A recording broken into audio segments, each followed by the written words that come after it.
On October 9, 2025, millions of people around the world suddenly couldn't get to key Microsoft services. That day, offices, schools, and homes went quiet.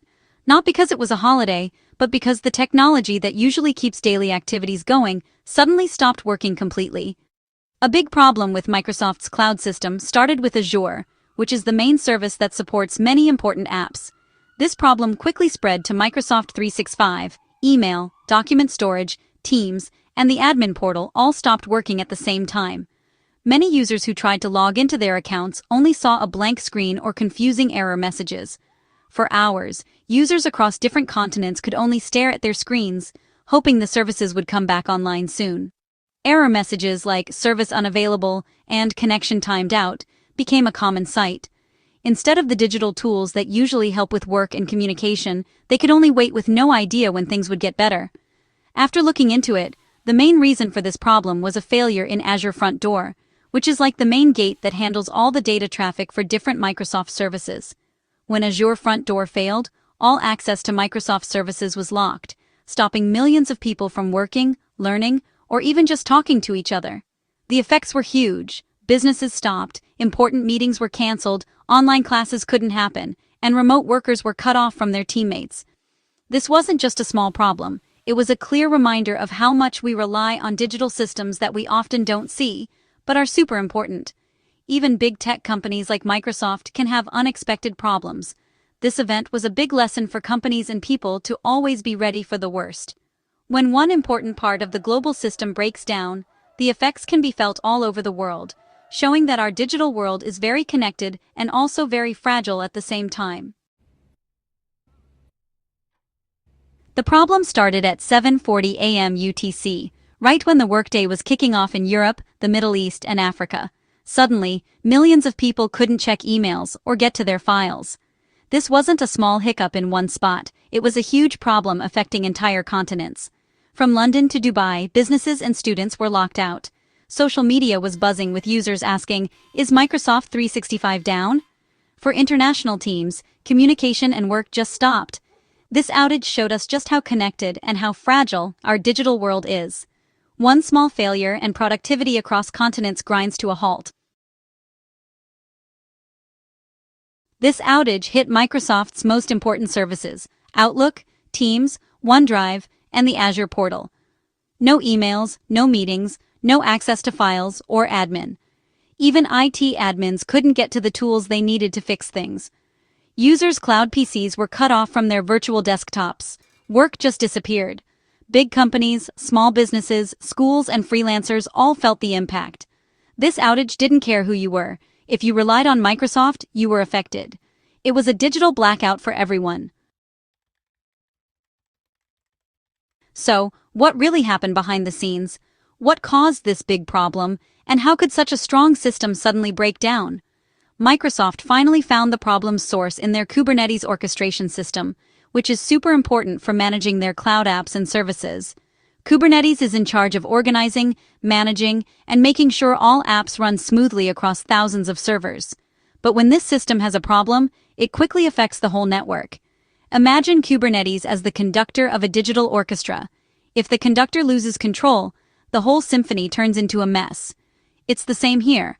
One small mistake can cause a huge chain reaction. In just minutes, about 30% of Azure Front Door's capacity, the main gateway for data traffic, was gone. This caused a huge digital traffic jam, slowing down access and making many services unavailable. The IT team quickly confirmed that this wasn't caused by a bad software update or a cyber attack from outside. They found that the problem came from a failure in a very important core system dependency.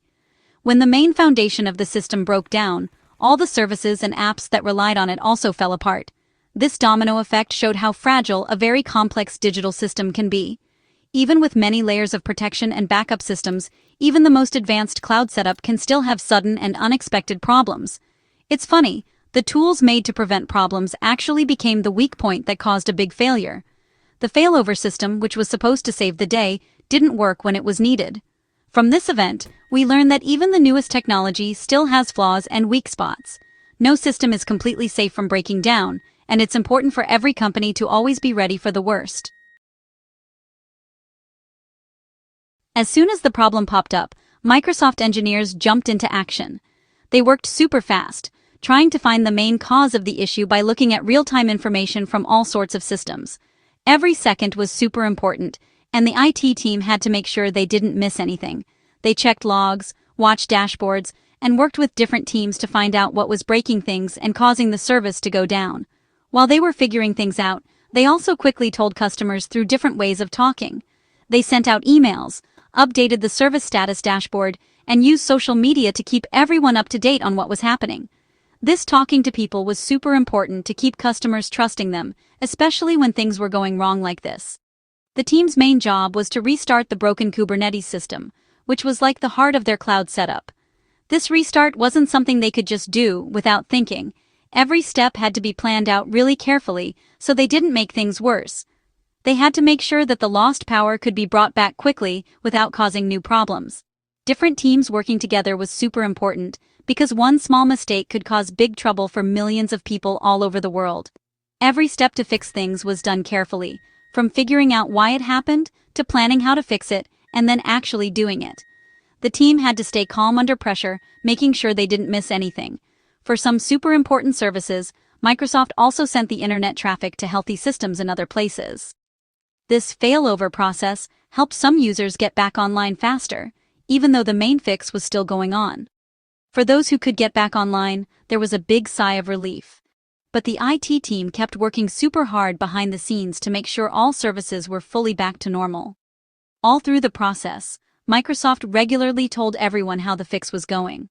They shared the percentage of services that were back up and gave updated times for when they thought everything would be fixed, in a clear way. Being clear like this really helped manage what people expected, even though millions of people were still waiting anxiously. The fix was done step by step, not all at once. Every update was a big deal for those who still couldn't get to important services they used every day. The problem started at 7:40 a.m. UTC. For hours, Microsoft 365 was unavailable for a big part of the world. By 12:33 p.m. UTC, almost 5 hours later, 96% of the services were back online. Some folks were still waiting, but most users saw their services working again. By the afternoon, 98% of Azure Front Door was back up. Engineers kept a close eye on the systems to make sure everything stayed stable. Finally, at 12:07 p.m. EDT, Microsoft said the problem was completely fixed. The fix took hours, not minutes, a reminder of how complicated things are behind the scenes. Getting things back to normal is a process, not just flipping a switch. Even after things were fixed, some questions still hung in the air. Microsoft never really said how many people were affected. The main reason for the Kubernetes issue is still not clear. Was it, or something else entirely? Why did fixing it need so much hands-on work, instead of being automatic? Being completely open about what happened is super important for trust and to stop this from happening again. Customers want to know, could this happen again? For now, some of the details are still a mystery. For many people, this outage was just another hit. The day before, Microsoft 365 had another big problem, and in July, IT managers couldn't even log into their main control center. These repeated problems started to make people doubt if Microsoft's services were truly dependable. Social media became a place for people to vent their anger, with hashtags like Microsoft 365 down becoming popular all over the world. Businesses lost work hours, missed deadlines, and had to scramble to find solutions. Customers expect things to work, and when they don't, people get really upset. Every outage is more than just a small problem. It's a real risk for businesses. Trust, once it's broken, is very hard to get back. Services are now as important as electricity or water. When they fail, the impact is immediate. Lost productivity, missed opportunities, and disrupted lives. Businesses, schools, governments, and individuals all depend on this digital foundation. Every outage is a wake-up call for stronger, more resilient infrastructure.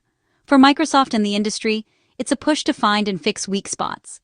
For users, it's a reminder to have a backup plan and to understand the technology we rely on. Brings power and convenience, but demands reliability. In today's world, a stable one is the foundation for everything.